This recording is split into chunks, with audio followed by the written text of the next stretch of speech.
Hi, James. Hi, Dinara.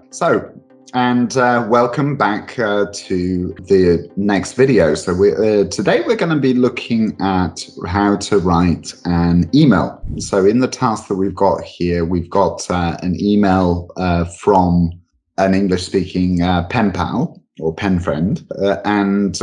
So it's asking about what the weather is like in Russia in the summer, and if you have a favorite season, and if you have, and why that's the case, and what are your plans for the summer. So, and in the email itself, in your email, you're supposed to answer his three questions. Well, four really, because it's, and then ask three questions about his uncle, because he mentions his uncle Keith is coming to visit us next week.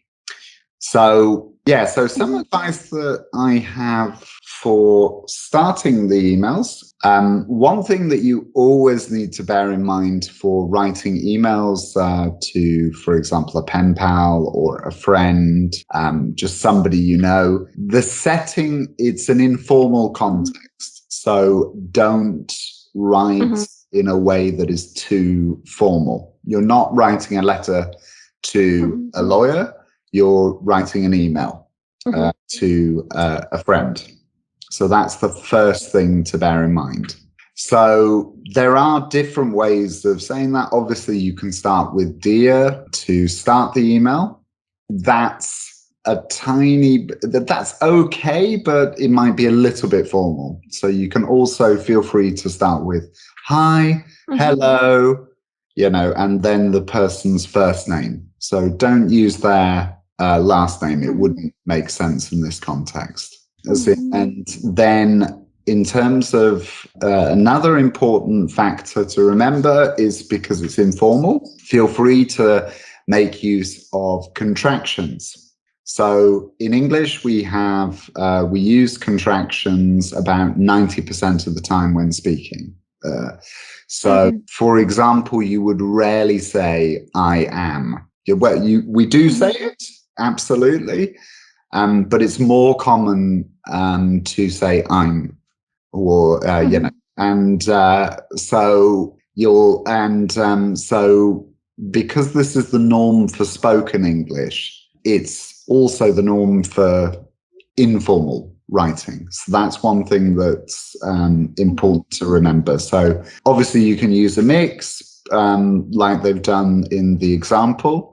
But you also feel free to actually write feel free to use a lot more contractions than you would in a formal letter, for example. James, I have the question: how many words do they ask to write down in this letter to a friend? So it's 100 to 140 words. So that's another thing to bear in mind, is you don't have that many words to actually play with when it comes to this email. So just keep it short and sweet is the idea. Exactly. So there's some. So let's have let's think about some of the questions. Obviously, as in when you're answering questions about the weather in the summer, just you don't need that many words to describe it. So you could say, oh, it can be very hot, or sometimes it can be a little cool. Sometimes it's stormy. It's often sunny. Sometimes we get rain, etc. You can use a variety of these. And also, actually, come to think of it, when you have that big, that little word count to use, then it is a good idea to use contractions, because contractions will slightly reduce your word count. So if you write, for example, it's as a contraction for it is or it has, depending on the context, then that would count as one word instead of two. So if you're struggling, you can use contractions to help you out. So if you I didn't know too much, exactly. Because if you write down too much words, they also will is bad, and they will you will have less points, right? Yes, I believe so. That's quite common if you go over the word count. So just do bear in mind that you've got the 100 words. So, and they want, so you've got the 100 word minimum to 140 words maximum. So I would say when you're writing the 3 questions about his uncle, then make sure that you're giving yourself, for 3 questions, give yourself at a bare minimum at least 20, so give yourself at least 20 words to be able to write those 3 questions. So if you've got 130 words, for example, and then you still need to write the 3 questions, maybe just have a look back, see if there's any sentence you can delete from the email. And, if that's not the case, then you can, and if it is the case that you are getting towards the upper limit of the word count, then obviously you can either delete a sentence or you can get rid of certain words. Another important one I would say when you have a low word count is try to make things, make your sentences a little bit snappier. So don't have these long sentences where you're not getting that much information. Keep it quite snappy, as we would call it, which is quite informal, but that's how we would refer to that. So you don't go for a winded sentence. That's why it's the first time I heard this phrase, snappy, this word. That's why you say Snapchat, the application, right? Something short. Actually, no? I think it's like they probably are related, but I think Snapchat comes from snap is also a slang word for a picture. So interesting. So snap, cool. Chat. So photograph and chat at the same time. So it's a mixture, because obviously, as in it's obviously Snapchat, it is a standard instant messaging platform, but it's more geared towards photos and videos and stories. So I think that's where it comes from. But snappy, it can, you can use it in certain other responses as well, because if something snaps, it breaks. That's the original meaning. But you can also describe someone who's quite fashionable and quite stylish as, you can say, he or she is a snappy dresser, for example. So you can use that as well. But I think Snapchat comes from photographs. So that's the most important factor. So you look at each of the questions, and feel free, obviously, to combine these sentences. So, for example, these questions. So, for example, if you happen to like summer the best, then you can say, and this is why it is my favorite season. So there's an extra nice short clause to add, and then you've answered 2 questions. And obviously you can play around with the order of the questions a little bit as well, if you like. So if you want to answer the question, what's the weather like in Russia in summer? You can answer that question, and then what are your plans for the summer? You can answer that one next, instead of then moving on to the favorite season and why that favorite season, and then moving on to the plans for the summer. So you could answer question 1, then question 3, then 2, instead of 1, 2, then 3. So feel free to do that as well. Some other tips I would add is always remember that you are writing an email to a friend. So it's an formal situation. If you want to make use of certain informal words or slang words, that's a good idea. So, for example, don't say converse, so as in converse for talk or chat or cat, so think of terms like talk, chat, catch up, so feel free to use these informal terms and the slang terms. Just obviously bear in mind that the examiner might not be aware of it, so don't get something that, so just go for standard informal words, I would say. Because the examiner might not know some of the slang words. So that's important to remember. So I think it's a good idea for these to brush up on your phrasal verb knowledge. So because phrasal verbs are very commonly used as a method, so phrasal verbs are very commonly used for informal contexts. So as instead of quit, you could say give up, for example. So I see, cool. That's another area you can look into. So yeah, exactly. So stick to more commonly known slang terms if you're going to use any slang words. Make good use of phrasal verbs. Feel free to use contractions, and so for example, you can and also certain turns of phrase. If you brush up on some idioms, that can be good. So you could describe if the weather is very hot in summer, you could call it boiling hot or scorching hot.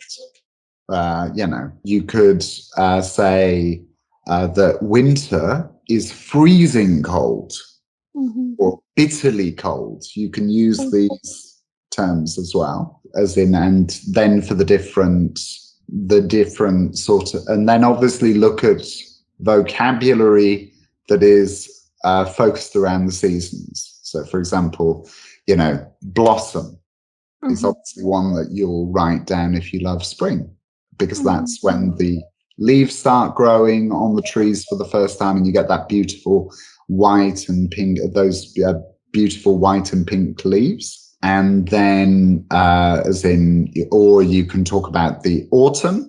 So just remember that season has two different names in English. So you can refer to it as autumn, which is more common in the UK, whereas the Americans use the term fall, which is a little bit older.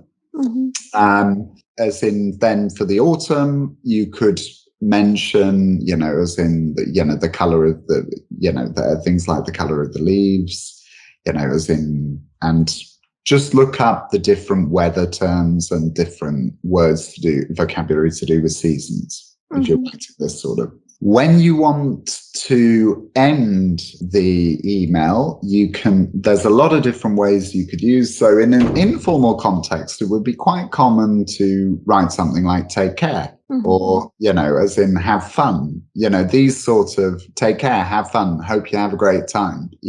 These sort of ways of ending it are much better. You would not write kind regards or best regard, kind regards or regards, or or which you would get on a more formal email, or for example, yours sincerely or yours faithfully, or, you don't write those on an informal email. So you can just leave it with best wishes, take care, have fun, hope you have a great time, just see you soon, or, just something more informal. And as it's an email to a friend, you can simply sign off with your first name. So don't bother about the last name. I see. And so these are very great points, even to me. Like I wish when I passed my ЕГЭ, my Russian state exam, to know these points. James, what about spelling and grammar in these letters? Obviously, simple grammar, and obviously they for them it's important to, like, spelling should be with no mistakes, right? Yeah, it's better to not use to avoid spelling errors in the to avoid spelling errors. So you should stick to standard spelling spelling types. So obviously, if you're writing, for official spelling variations, that's okay. So, for example, if you write colour the British way or colour the American way, that's fine. For example, those sort of things. But do be careful with the spelling. Obviously, that is a challenge when it comes to English, and that has that has many reasons for it, and that would take a whole video to go into why. So, Cool. It's a nice idea to make a video of English spelling, or the English spelling, and but at the same time, I find it easier than French, because French is crazy. Oh, yeah, absolutely. That's true. I think the only area where French is better than English is that French is even more of a nightmare to write, but to read, it's a little bit less challenging. So you can have multiple different endings that are pronounced the same way. They're just written with different letters. So that's the only thing I would say in terms of the difference between those languages. So when it comes to the grammar, you're looking for standard. Always think about and get yourself familiar with what the standard is for regular English conversations. But nonetheless, because it is an exam, so I would still not write certain common contractions that we would use in very informal writing. So things like gonna or shoulda or something like that. So you can write should've, for example. I think writing should've would be okay. So should and then an apostrophe VE, should've. But definitely don't do certain things that native speakers, the kind of mistakes that native speakers make. So a very common one in here is should of, but it's not should of. It's, you hear people say that sometimes, but it's should have. So it's with an apostrophe VE, because so I think that's the most important one. But in terms of the grammar, there's not a massive difference, I think, between formal English grammar and informal English grammar. So that there's just because the thing about informal English grammar is if you're talking about what is considered the standard variety, so got the, as in the inverted commas there, so the air quotes, the standard varieties, they don't differ that massively. It's just that there's more minor points. But so do get yourself familiar with the grammar, but there are certain differences, like, for example, the use of contractions. So you can use that much more widely than you would in a formal letter. Interesting. And James, the last question from me. Obviously, the knowledge of the English language is different among students in Russia, and maybe some of them they can be so unsure in their knowledge that they would prefer just to memorize letters and change them a bit during the exam. How do you find this idea? So as in what, changing the letter to fit an email, do you mean? Oh, sorry, emails, when they memorize, for example, emails, different types of emails, and then just use them through them from their memory, not just making their own email. Okay, so using it from your memory, so like using certain stock phrases and stock sentences that they've all... Yeah, absolutely, that can work, definitely. Just always think, does it fit the context? Does it fit the context? That's the important thing. Because if the stock sentence that they have sounds very formal and doesn't quite fit an email to a friend, then just change it up a little bit. So change the odd words. So just be familiar with maybe this is the formal way of saying this. This is an informal way of saying this. So, so you can, and the formal version you may well use, for example, in an instruction manual or, for example, a letter to the authorities or a letter to a lawyer, so a letter to your boss, for example, and a job application. But then the informal version you're going to use with emails to friends, as in emails to friends or emails to family members, emails to colleagues well, etc., or other students. So just be aware of the register, I think, is important when you're so use these stock sentences, absolutely, but just make sure that they fit the context. I see. Thank you for all your advices in this video lesson. Very useful, very clear, obviously, because you are not just a native speaker, plus you are a very experienced English teacher. So looking forward to the next class. And guys, if you have wish to study with us, we'll be happy to help you to prepare for any English exams. You can write us on WhatsApp, for example. Thank you. See you later. Bye.